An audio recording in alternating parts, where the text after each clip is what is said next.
Hello, we're here for another exciting episode of Senior Living in Alexandria. I'm Jim Roberts, host of this show. As you know, I hope you're frequent watchers, we're here every month with useful information for seniors, but not just seniors, but family, friends, caregivers, stakeholders, and any others that might benefit from this information. Our hope is that we have provocative and information that will be useful to you. We have once again another exciting guest. I'm pleased today that Natalie Page is here with me. She's from the Life and Estate Planning Law Center, and we're going to give two parts to this interview. One, we're going to talk about the center itself and its work, and then secondly, in the second part, we'll come back and talk about Senior Law Day, which is October 14th at T.C. Williams High School, and that's an exciting program, and Natalie has been helpful in organizing that, so we'll try to give you a little bit of information on that. So let's begin. How would you define elder law? I think that what delineates elder lawyers from estate planners is that while we do all of the estate planning that you think of, wills and trusts and those sort of things, we are also advisors to people who are thinking ahead about where they're going to age, how they're going to age, how they're going to pay for aging, how they're going to pay for caregivers. Do they want to move in with their children, and how are they going to arrange that financially? We work with a lot of people in crisis who have left that planning late and now realize that their loved one has dementia and can't make those decisions or those plans for themselves.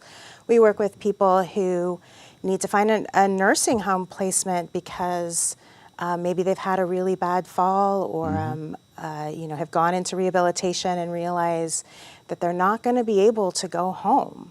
So the hands-on part of our practice really is what makes us elder lawyers. So I'm hearing it's not just the documents that everybody forgets to do and needs to come to you immediately to do, and we'll talk about that, but it's all those tangential issues or personal related issue.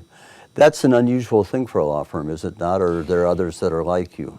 Well, are there a lot of elder lawyers? I would not say there are a lot of elder lawyers. I would say that there are a number of lawyers who are entering elder law because they see it as, a growing area, which is definitely true. And I would say there are a lot of elder lawyers who have come into elder law because they've dealt with these issues with their families and realized how hard it is for people and how complicated a lot of these issues are, particularly dealing with benefits. Is it unusual for a law firm or law practice to have the ancillary services as well as the strict legal services? Is that somewhat different than others? Or is that characteristic of the Life and Estate Planning Law Center? I think that there's some different models of an elder law practice. There are some elder law practices that have social workers on staff and care managers on staff. Oh, okay. And I think most of them are like us, where we work in tandem with a lot of people and we have a lot of recommendations. But if you come in and you already have caregivers or you already have a care manager that you like to work with, then we're happy to work with those people as well. And we typically work with people, if they have financial advisors or CPAs, we typically work with them as well. Tell me a little bit about the Life and Estate Planning Law Center. How old, we've figured out the services you provide, but how do you characterize yourself as a law practice? So historically, as Life and Estate Planning Law Center, we started, I'm going to be embarrassed, 2007? Okay.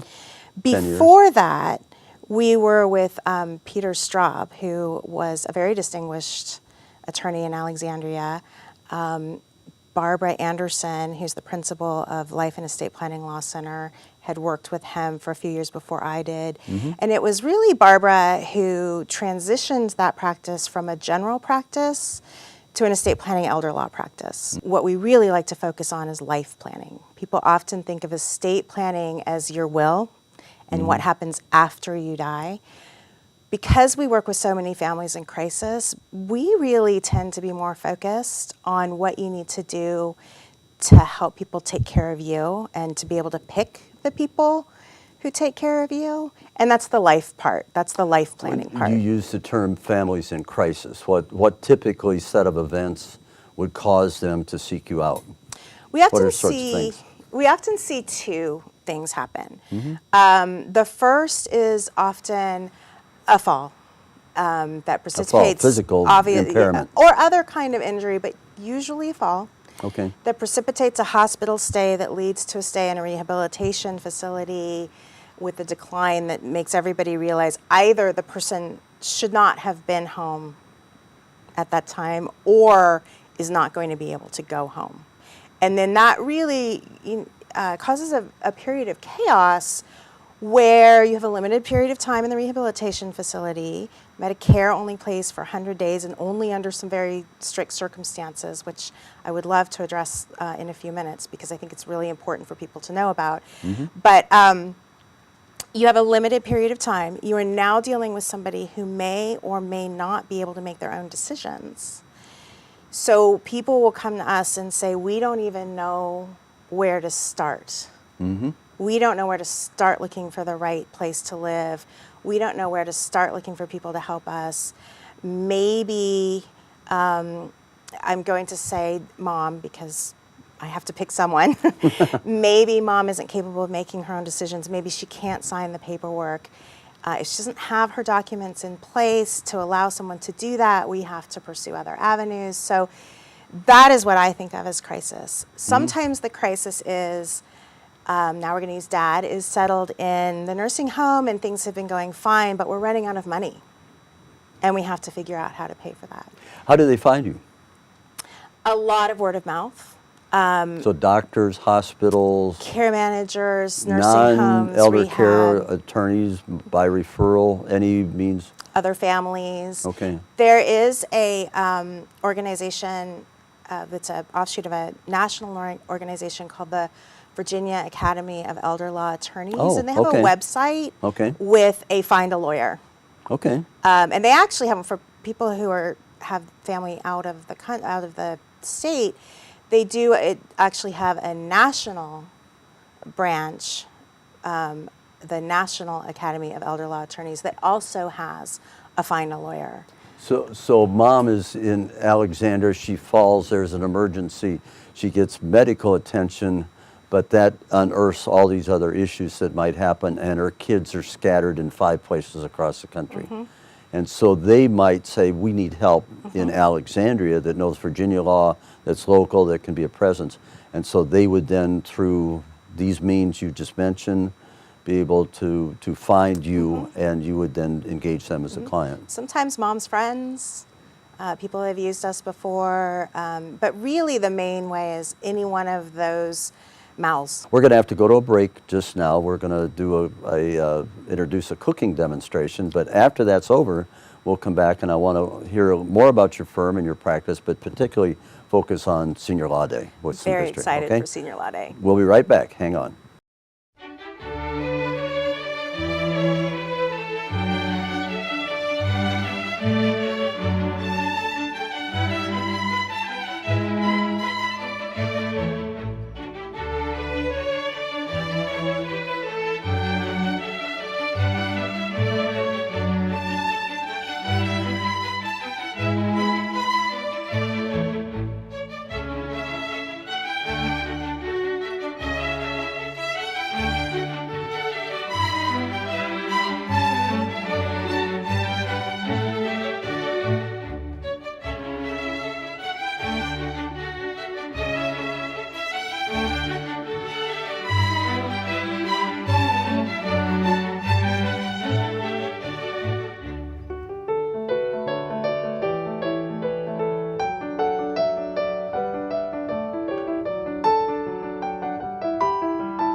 we have another exciting intermission for you today.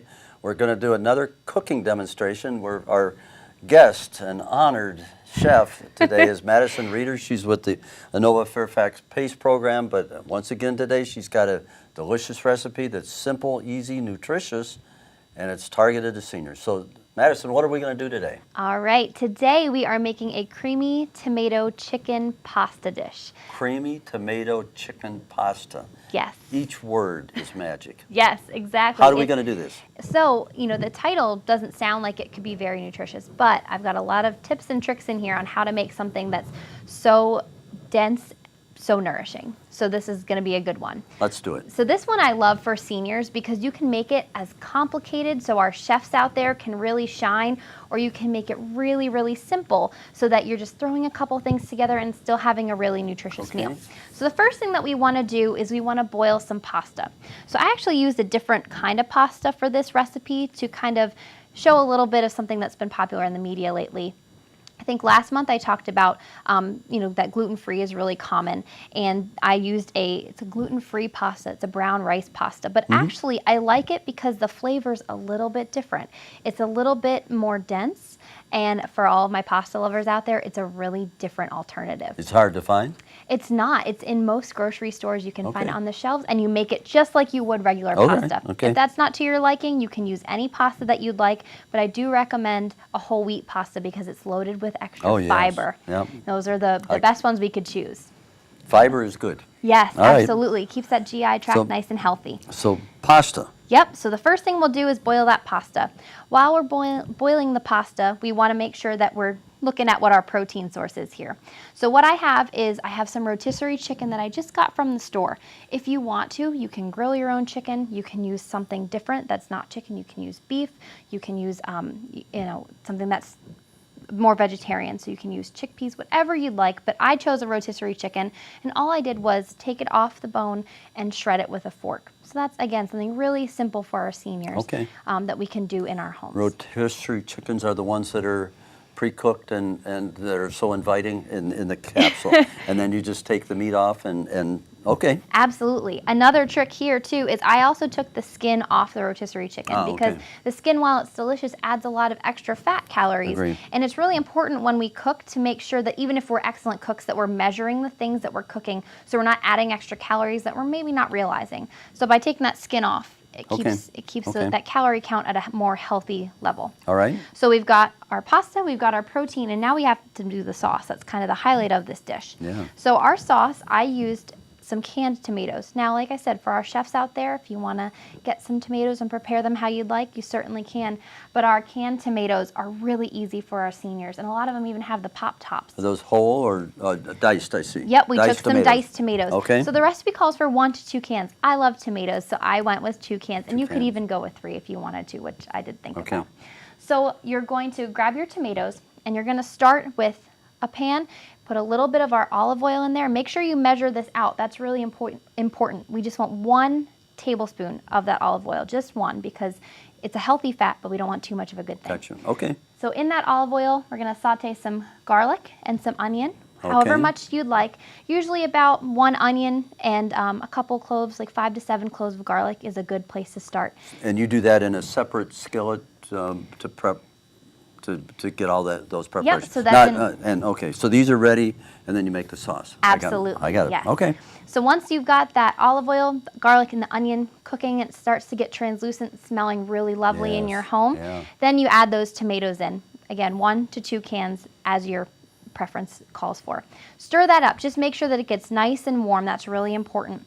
Once it's heated up, then we're going to add in what makes it creamy, that lovely creamy texture and flavor that really makes this pasta just stand out. So I used coconut milk. Coconut milk, okay. Yes, and that's something that's really different too, but that's a great alternative for those of our seniors who have a really tough time with dairy products, who either have lactose intolerance or maybe not lactose intolerance itself, but that dairy really upsets their GI tract. So coconut milk or almond milk It's a great alternative, and you can't taste it in there. So it's not like your sauce has a coconutty flavor. So then you let that simmer about 10 to 15 minutes just to get it bubbling, get those flavors out there. And during that time as well, you can add in some spices. So the recipe calls for some rosemary and oregano. I went with some rosemary and basil. Those are just some of my favorites. And rosemary, all of our herbs and spices have some health benefits to them, different ones for different things. Some of them have a little bit of vitamin, mineral, and rosemary especially has some fiber. So again, we're just adding to the health benefits of that dish. All right. Then once that's kind of cooked a little bit, the last thing that we're going to really add that's going to make it stand out is some nutritional yeast. So nutritional yeast tastes a lot like cheese. It's a very new thing, and you can find it in most grocery stores these days. If you want to just add cheese, you certainly can, but for, again, those of us who have trouble with lactose, this is a great alternative. Ah, so you really? add nutritional cheese? Yes, absolutely. As a substitute? Yes, as a substitute. It has a nice cheesy flavor, and it's lower in calorie than cheese. So you get all the, the perks of a regular heavy pasta without the calorie payoff. Okay. So 2 to 4 tablespoons of that, and stir that around. Once it's all mixed in very well, the next thing you're going to do is put it all together. So I'm going to do that for you here. So we've got our pasta. We'll add our nice rotisserie chicken there, and I'll hand this off to you. Put that over here for the cleaning pile. Yep. All and right. then next we're going to add our sauce. Oh, and look at that. I always like more sauce. More is better. Oh, yeah. That really smells good. Oh, thank you very much. That's terrific. All right, I'll give that to you as well. There we go. We'll give it a nice little stir here. Mix all those flavors in together.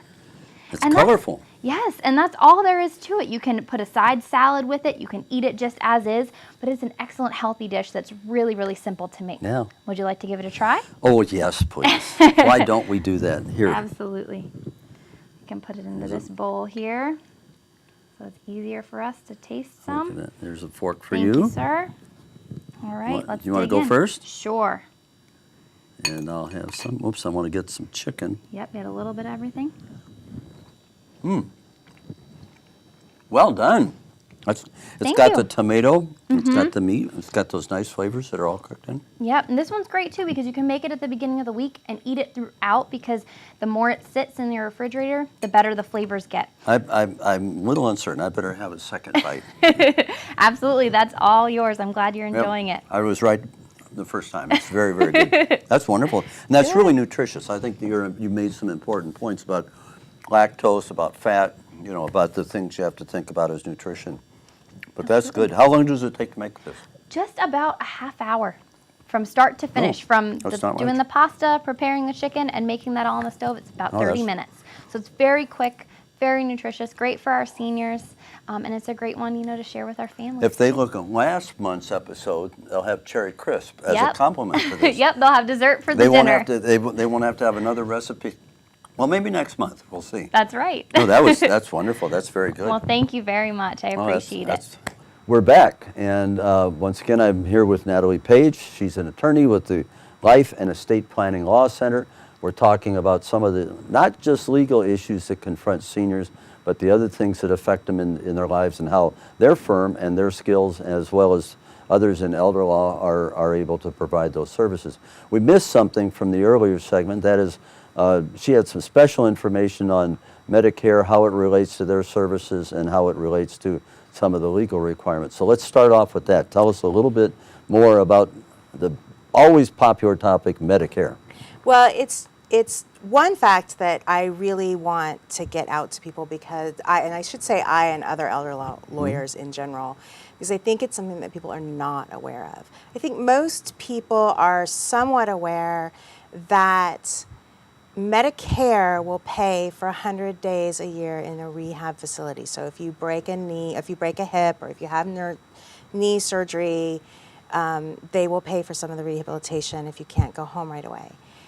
You have to be in the hospital, admitted to the hospital for a full 3 days for that to take effect. What we all want people to understand is that hospitals sometimes put you on what's called observation status. Oh. Observation status is not being admitted. And it feels like being admitted, and you signed paperwork. And we really want people to understand that if you're in observation status and you're not fully admitted for 3 days and you're discharged to a rehabilitation facility, Medicare will not pay for it. There's not a lot you can do about it, but you need to be sure under what circumstances you're being admitted, so whether you're being admitted under observation status. Try to get them to change their minds, which can be very hard, but we really want people to know that. So it's a rude shock. They're operating under their constraints of filling their capacity or not, and so an issue would be we don't have enough beds at the present time, and that person is really not critical to needing a bed. Let's bump them out at 2 days. Well, no, it's not actually about bumping them out early. You can be under observation status for 3 days. So you But might it doesn't think qualify for Medicare. because you're not admitted. Do they point that out as a consumer I assistance? do not think so, and I have to say, I only see this on the far end, so I don't really after it's know what too happens late. in the hospital, and I don't have a real grasp on why hospitals do that. I'm assuming that there's a billing benefit to them, but I do not know, and I don't want to denigrate hospitals. It's just something that I want people to be aware of. Let's turn to Senior Law Day and tell us a little bit. That's scheduled for October 14th. This is the 6th one, I believe? Seventh, I think. 7th. Tell us the history. What is Senior Law Day and where did it start and where is it going this year? So Senior Law Day is exactly what it sounds like. It's a day that lawyers organize and come to speak at, although we do have other people because who wants to listen to lawyers all day? But our goal is to get out important information and to bring all of these planning things that we've been talking about into people's consciousness and give people a place to start. As exhibitors, we will have lawyers, but we will also have nursing and continuing care community representatives. We will have the Sheriff's Department is always there because they actually have some programs that can help. The Department of Health and Human Services is always there. So we have a lot of different people. What we're talking about this year, I'm very excited about, is transition planning. And I think you want to talk about that later. I think you want to talk about the history of Senior Law Day first. Well, go ahead and then we'll loop back. We'll back. Okay, so what we're talking about this year, we're really focusing on planning for transitions. And you might have noticed my whole theme today has been planning. And we are bringing in people other than lawyers. So we always talk about the basic estate planning documents, which is where you start to be able to pick who you want to make decisions and how you want to set things up. But what we wanted to do this year is talk about if your plan is to age in your own home, the things that you need to think about to do that. Planning to stay in your own home might not be your current home. We'll also have people to talk about planning for your pets, which is very important to people. That is something that I talk to people about when they're a lot. either impaired or deceased, either one. An estate plan for your pets. An estate plan for your pets. There you go. You do have a special firm. Well, and we bring our dogs to work sometimes, which is go. really great. We have a lot of people who like to see them.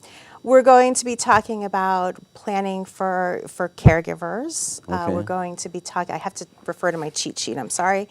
We're going to be talking about the financial and legal, mostly, some of the legal, but a lot of the financial issues and how early you need to start thinking about that and some planning for that. So we're really excited to bring a lot of people to talk about a lot of different things. And there will be information, I think, on the screen, but how long will this event take? Is it all day? No, it's about half a day. Okay. We have a lot of people to visit and a lot of information to pick up. Ample opportunity for questions and answers?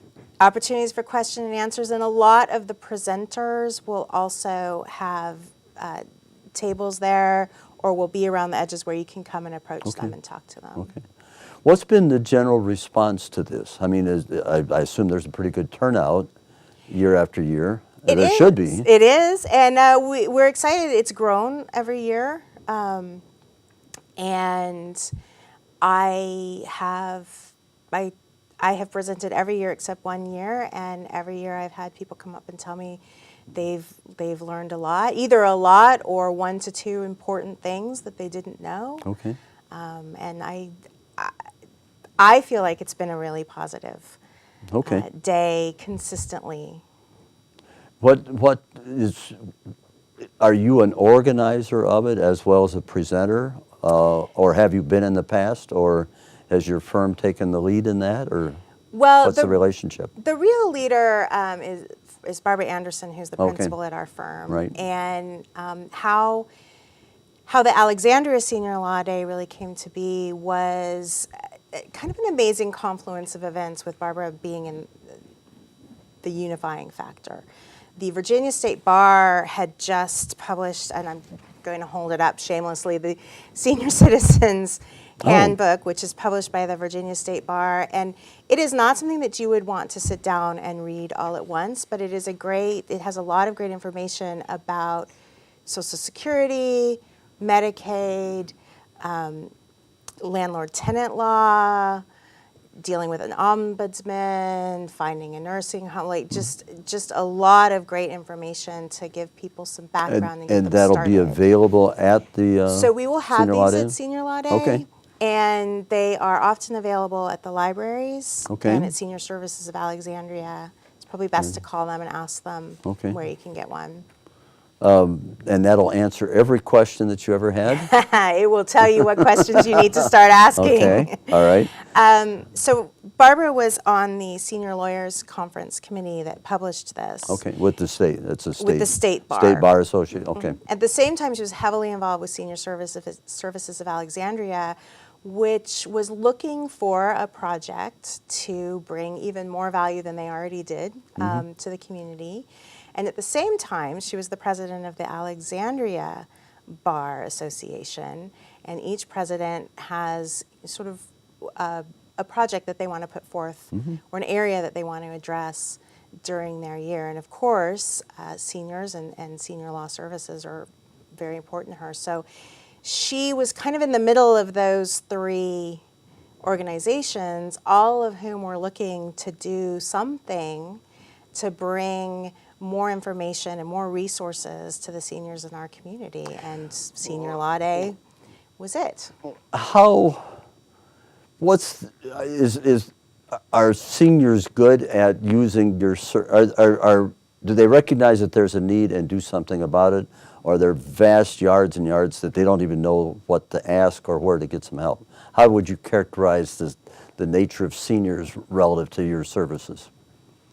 I think your audience, uninformed? no, I think your audience is probably informed. Well, probably right? so. That's, okay. Well, you know, I think seniors are like everybody else. We have people who are informed, who go out and really work to stay informed and are very aware. And then we certainly have people who just do not want to admit that these are issues. And you know, there's plenty of people, no matter what age, who don't want to think about getting ill or having a long period of disability or even a short period of disability. We're running out of time, so we'll have to, that's a perfect segue to say, all of you that are watching this and your friends and your families need to come to Senior Law Day. Seek Natalie out, ask her the hardest questions you possibly can, and you'll be satisfied with an extraordinary answer. Thank you very much for being with us, Natalie. We really appreciate it, and looking forward to Senior Law Day. Thank you so much for having me, Jim. It's been fun. Talk to you soon.